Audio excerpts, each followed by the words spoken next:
बाबूलाल कटारा की bedsheet paper leak का अहम सबूत, भांजे की हैंडराइटिंग भी मैच, 5 सबूत बने केस चलाने का आधार। नमस्कार, आप देख रहे हैं आरएल न्यूज और मैं हूं आपके साथ अंजना। आइए बढ़ते हैं आज की बड़ी और खास खबरों की ओर।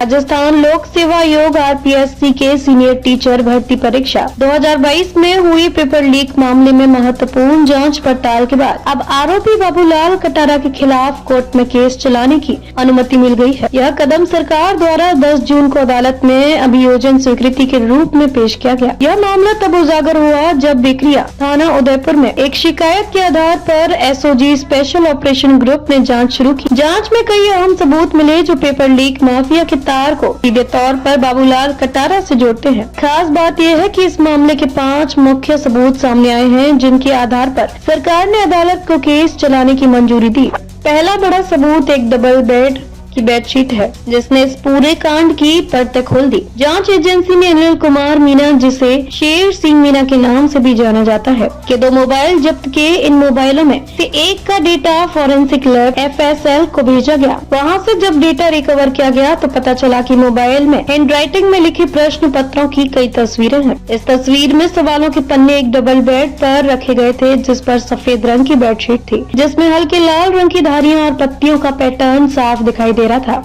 जांच टीम ने बाबूलाल कटारा के सरकारी आवास से जब्त बेडशीट के साथ मोबाइल में मिली तस्वीरों की बेडशीट की तुलना की। परिणाम स्वरूप दोनों पूरी तरह मेल खाती थी। इसका मतलब ये था कि वह तस्वीरें बाबूलाल के सरकारी आवास में से ही ली गई थी। अगला बड़ा सबूत था हैंडराइटिंग का। बाबूलाल के सरकारी आवास में उनका भांजा विजय डामोर रहता था। बाबूलाल ने 3 अलग अलग प्रश्न पत्रों के सेट आरपीएससी से घर लाए जिन्हें विजय डामोर ने एक रजिस्टर में हस्तलिखित रूप में लिखा। उसके बाद दोनों ने ये रजिस्टर अलमारी में रखा और चाबी अनिल कुमार मीना को दी थी। अनिल ने इस रजिस्टर के प्रश्नों की फोटो अपने मोबाइल से ली। एसओजी के निरीक्षक मोहनलाल पोसवाल ने मौके पर जाकर उस डबल बेडशीट की फोटोग्राफी की जिससे यह साबित हुआ कि मोबाइल में मिली तस्वीरें बाबूलाल के घर की थीं। सरकारी जांच के अनुसार अनिल कुमार मीना ने बाबूलाल के सरकारी आवास में रखे रजिस्टर को निकालकर उस पर फोटो खींचा जो इस पूरे पेपर लीक के तंत्र को खोलता है। फॉरेंसिक जांच में मिली हैंडराइटिंग के आधार पर विजय डामोर का नाम भी केस में जुड़ा है। सरकार ने इन सभी सबूतों के आधार पर केस चलाने की मंजूरी कोर्ट में दी है।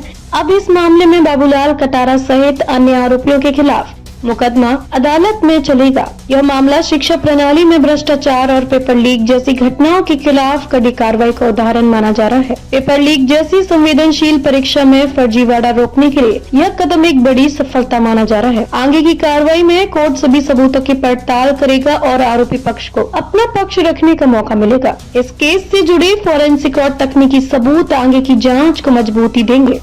अब तक के लिए बस इतना ही। फिर मिलते हैं कुछ ऐसे ही बड़ी खबरों के साथ। तब तक के लिए नमस्कार और देखते रहिए आरएल न्यूज। ऐसी लेटेस्ट अपडेट पाने के लिए हमारे चैनल को लाइक, फॉलो, सब्सक्राइब करें और बेल आइकन दबाना ना भूलें। अगर आप हमें फेसबुक, ट्विटर या फिर इंस्टा के माध्यम से देख रहे हैं तो हमें कमेंट जरूर करें। धन्यवाद।